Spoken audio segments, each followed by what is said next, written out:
কিভাবে প্রমাণ করব? এটা কি হচ্ছে অবনী?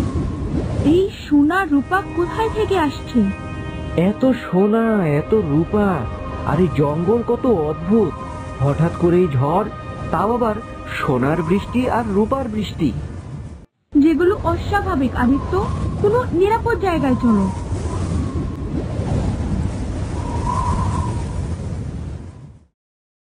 বেরিয়ে এসো,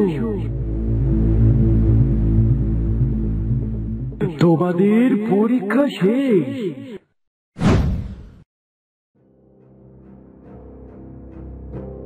অবনী, আদিত্য, তোমরা দুজন সত্যিকারের সাহসী, যারা নিজের সীমাবদ্ধতাকে অতিক্রম করে সত্যের সন্ধান করতে চেয়েছ। তোমাদের জন্যই আমি অপেক্ষা করছিলাম। কে কথা বলছে? তুমি কে? সামনে আসো। আমি মায়াবতী, এই ঝর্ণার রক্ষক। যুগ যুগ ধরে আমি প্রকৃতির শক্তিকে রক্ষা করে চলেছি। আমার জল শুধুমাত্র তাদের জন্য যারা আত্মত্যাগের প্রকৃত মূল্য বুঝে।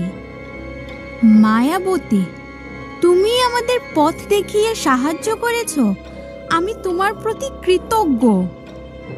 আমি শুধু তোমাকে পথ দেখিয়েছি অবনী, কিন্তু তুমি সেই পথের সকল বাধা পেরিয়ে নিজের যোগ্যতা প্রমাণ করেছ। তাহলে এখন আমরা কি এই জল নিতে পারবো? আমরা অনেক কষ্ট করে এখানে এসেছি। আমার মা অনেক অসুস্থ, আমি তাকে বাঁচাতে চাই। হ্যাঁ, নিতে পারবে, তবে আমার জল শুধু একজনের জন্য নেওয়া যাবে।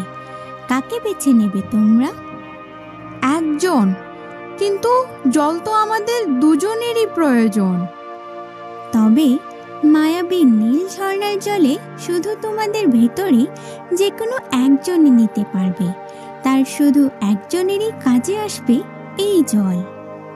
তাহলে আদিত্য, এটা তুমি নাও। তোমার মায়ের জন্য এই জল অনেক বেশি জরুরি। তোমার মা তোমার জন্য অপেক্ষা করছে। তুমি তাকে বাঁচানোর জন্য এখানে এসেছো।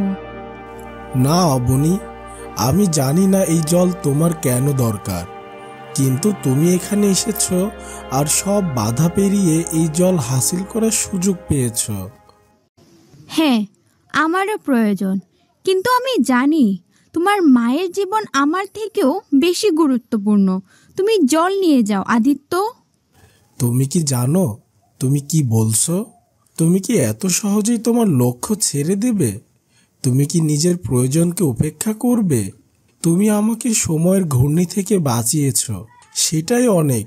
তুমি এই জলের আসল হকদার।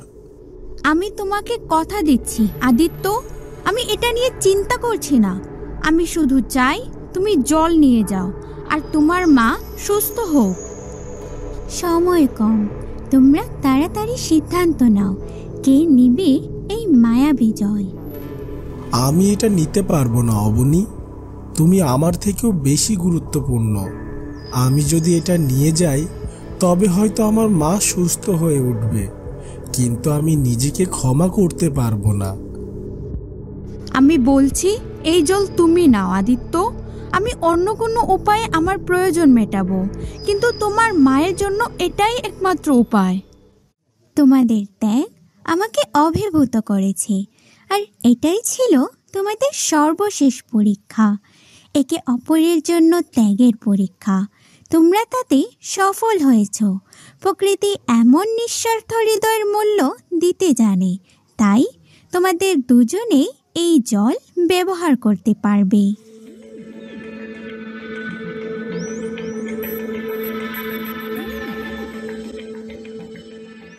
এই জল শুধু শরীর নয়, আত্মার গভীর ক্ষত সারিয়ে তুলবে। তোমাদের আত্মত্যাগই তোমাদের সত্যিকারের শক্তি। ধন্যবাদ তোমাকে মায়াবতী। চলো অবনী, এবার ফেরা যাক।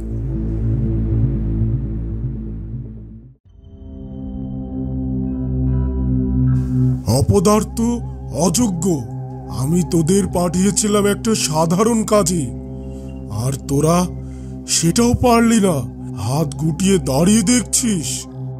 সর্দার, আমাদের আরেকটা সুযোগ দিন, আমরা প্রতিশোধ নেব। এবার আমাদের সব শক্তি দিয়ে ওদের ধরে আনবো। সুযোগ? শেষবারের মতো তোদের সুযোগ দেই, তোরা কি তাদের ধরে আনতে পারবি? সর্দার, আমরাও তো ভাবিনি ওরা এত বুদ্ধিমান হবে। ছেলেটা তো শুধু এক সাধারণ রাজকীয় রক্তের ছেলে, আর মেয়েটা, সে তো আরো দুর্বল দেখাচ্ছিল। দুর্বল? দুর্বল বলছিস? সেই দুর্বল মেয়ে তোদের চোখের সামনে থেকে পালিয়ে গেল, আর সেই সাধারণ ছেলে তোদের নাকের ডগা গলে বেরিয়ে গেল। তোরা যদি নিজেদের ব্যর্থতা স্বীকার না করিস, তবে আমি এখনই তোদের শাস্তি দেব।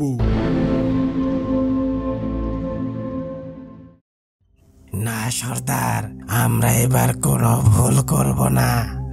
আমরা ভালো করেই বুঝেছি ওরা সাধারণ কেউ নয়। এবার আমরা দ্বিগুণ শক্তি দিয়ে ঝাঁপিয়ে পড়ব।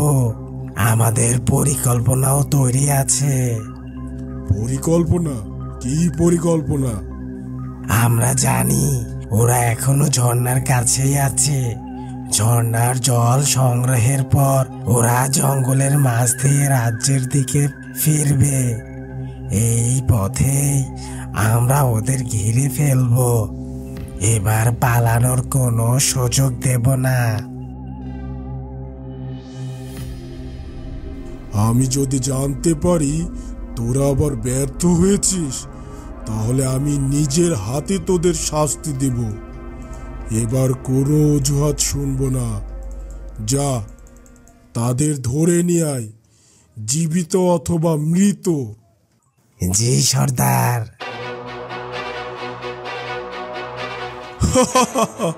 আদিত্য, এই তো চলে এসেছি।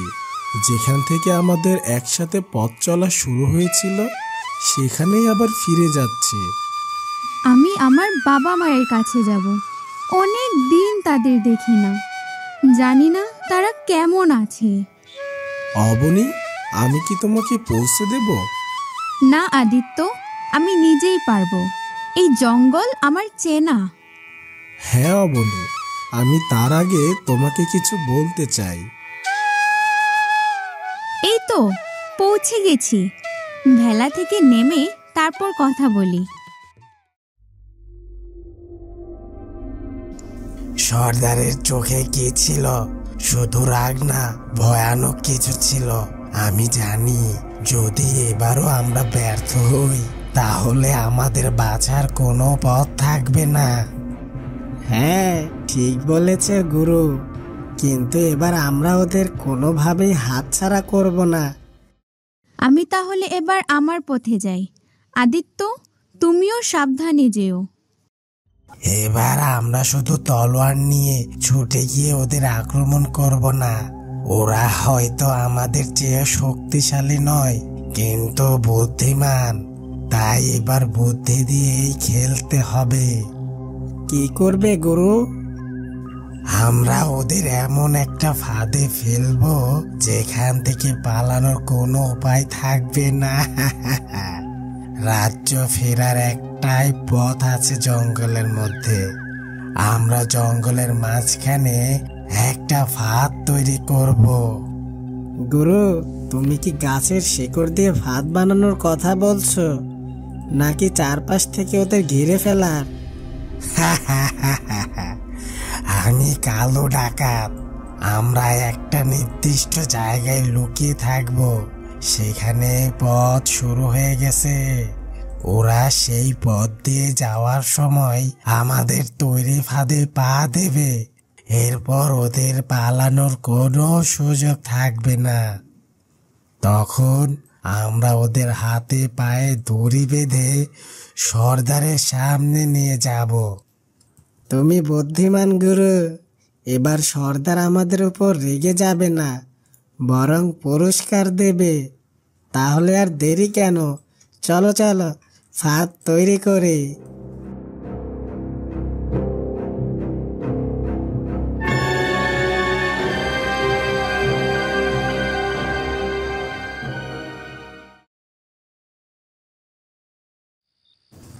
আদিত্য, যদি সুযোগ থাকতো তাহলে আমি তোমার মাকে দেখতে যেতাম, কিন্তু আমার সময় নেই।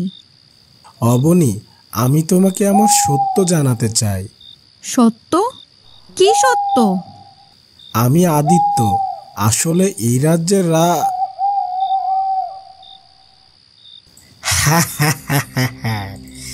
এবার পালাবে কোথায়? গুরু, তোমার জবাব নেই। অবনী, তুমি ঠিক আছো? হ্যাঁ, আমি ঠিক আছি। আহা, অবশেষে পাওয়া গেল। ভাবছিলাম আর কতক্ষণ অপেক্ষা করতে হবে। শিকার নিজের পায়ে হেঁটে এলো। তোমরা আবার এসেছো? তোমরা কি চাও আমাদের থেকে? এই, ওদের এই গর্ত থেকে ওঠা।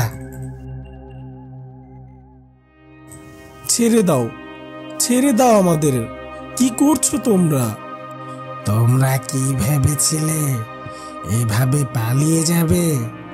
এই নীল জল আমাদের সর্দার চেয়েছে, বুঝলে? চুপচাপ দিয়ে দাও, না হলে। এই জল, এটার সম্পর্কে তোমরা কিভাবে জানলে? আদিত্য, আমাদের উচিত বুদ্ধি করে বের হওয়া। লড়াইয়ে জড়ানো ঠিক হবে না এখন। গুরু, চলো ওদের নিয়ে সর্দারের কাছে যাই, তারপর এদের মজা দেখাবো।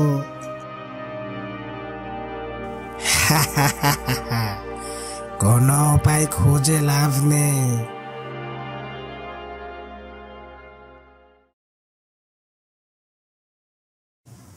কি বলো রাজবৈদ্য, তুমি আমাকে এই বিষয়ে আগে কেন বলনি? মহারাজ, রাজকুমার আমাকে নিষেধ করেছিলেন আপনাকে এই বিষয়ে জানাতে। কত দিন হয়ে গেল রাজকুমার সেই বিপজ্জনক পথে বেরিয়েছে, কিন্তু এখনো ফিরল না। এদিকে রাজ্যের শত্রুরও অভাব নেই। মহারাজ, আপনি তাহলে সেনাপতিকে সৈন্যদের সাথে পাঠিয়ে দিন, আমি তাদের পথ বলে দিচ্ছি। হ্যাঁ, শীঘ্রই সেনাপতিকে আমার কক্ষে পাঠাও।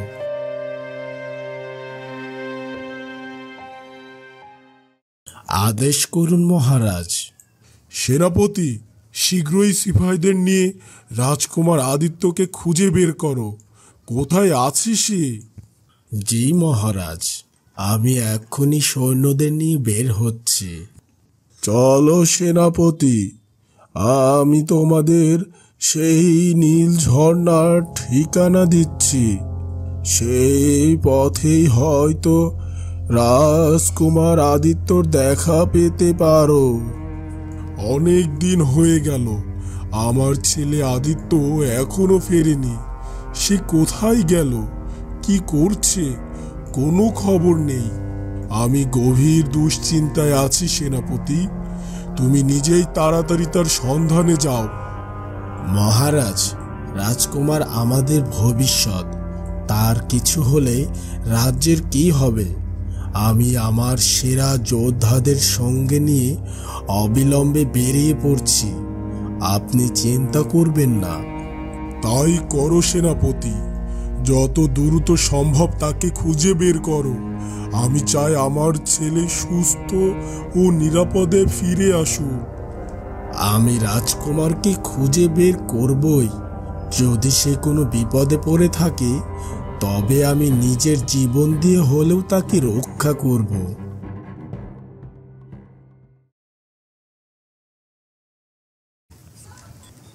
আজ কিন্তু সর্দার আমাদের উপর রাগ করতে পারবে না। এবার আর ভুল হবে না, একদম সামনে নিয়ে যাচ্ছি, চোখের সামনেই শেষ করে দিতে পারবো। আমাদের কোথায় নিয়ে যাচ্ছ তোমরা? বেশি কথা না বলে চুপচাপ চল।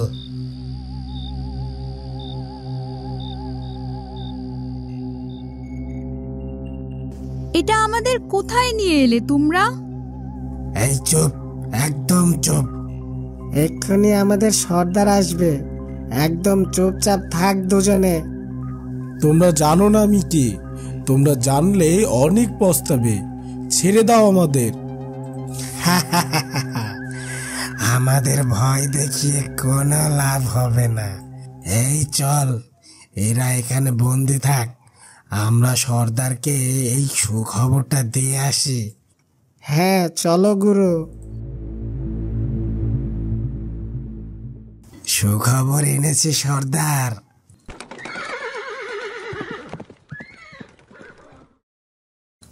রাজবৈদ্য বলেছিল এই জঙ্গল পার হয়েই সেই নীল ঝর্ণার ঠিকানা।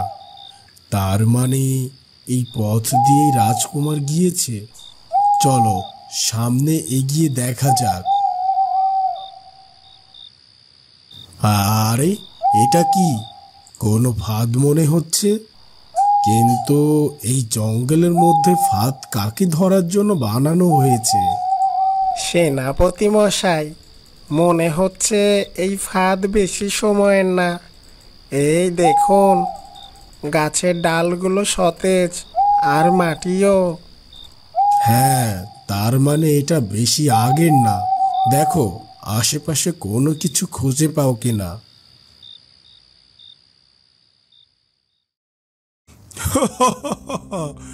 এবার না আনলে তোদের জন্য বেঁচে থাকা কঠিন হয়ে যেত। আমি তোদের এমন শাস্তি দিতাম যা তোরা কল্পনাও করতে পারতি না। চলুন সর্দার, আমরা তাদের বেঁধে রেখেছি। অবনী, তুমি চিন্তা করো না, আমি তোমার কিছুই হতে দিব না। একবার যদি আমি বের হতে পারি তাহলে ওদের আর রক্ষে নেই। জানি না এই ডাকাতগুলো কি চায়, কেন বারবার আমাদের পেছনে পড়েছে। এই তো কাদের যেন পায়ের ছাপ দেখা যাচ্ছে। হয়তো রাজকুমার কোনো বিপদে আছে। চলো তাড়াতাড়ি চলো। তোমাকে অনেক দিন ধরে খুঁজছিলাম, রাজকুমার আদিত্য। তুমি? রাজকুমার? হ্যাঁ আমি। বন্ধুরা, কে এই ডাকাত সর্দার আর তার সাথে আদিত্যের কি সম্পর্ক? অবনী কি এবার জানতে পারবে আদিত্যের আসল পরিচয়? সেনাপতি কি রাজকুমার আদিত্য ও অবনীকে খুঁজে পাবে? কি হবে পরবর্তী পর্বে? তোমাদের মতামত কমেন্ট করে জানিয়ে দাও আর আমাদের সাথেই থাকো। ধন্যবাদ।